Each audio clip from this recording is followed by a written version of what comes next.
જો દર્શક મિત્રો, આ એક ગામડું કહેવાય, પણ ગામડામાં અને શહેરમાં શું તફાવત રહે છે?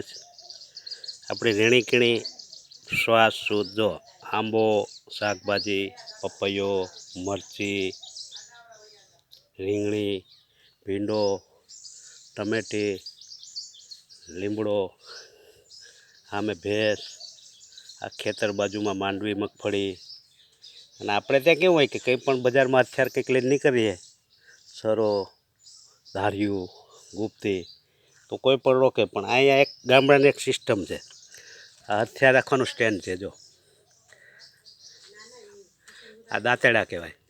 જો આ દાંતેડા કહેવાય. આપણે ત્યાં ગાંધીનગરમાં કે આપણે અમદાવાદમાં નીકળ્યા હોય લઈને કંઈ પણ ધાર્યું, આને દાંતેડું કહેવાય. ને આ રાખવાનું સ્ટેન્ડ જો આ દાંતેડા બધા. આપણે ત્યાં રોકે, પોલીસવાળા રોકે, કોઈ પણ રોકે એમ ડરે. પણ અહીંયા બઈ રહે છે ને, એ બજારમાં દાંતેડું લઈને નીકળતા હોય. જા આ દાંતેડા કહેવાય. એટલે ગામડામાં શહેરમાં રહેવાનો એટલો તફાવત. શુદ્ધ હવા, શુદ્ધ ખાવાનું, શાકભાજી આજુબાજુ બધે, અને કોઈ ટ્રાફિક નહીં. ત્યાં તો આપણે છે ને ઉપર જોઈને જ હાલવાનું, નીચે જોઈને તો હાલી જ ના શકીએ, કે ભટકાઈ જાય. એટલો ફરક છે ગામડાનું.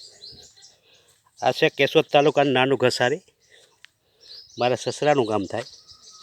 જો આ ખાતર કહેવાય દેશી, એટલે ઉકળો. આ ભેંસને આ બધા આવતું હોય ને, એટલે પછી ખેતરમાં પ્યોર વગર નહીં.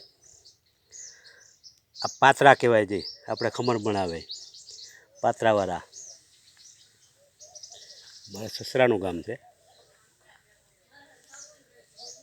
હજી ખેતર બાકી, આ તો ગામનો જ આપવો, એટલે ગામમાં જ છે. જો ઉપર ઢેલ મકાન ઉપર.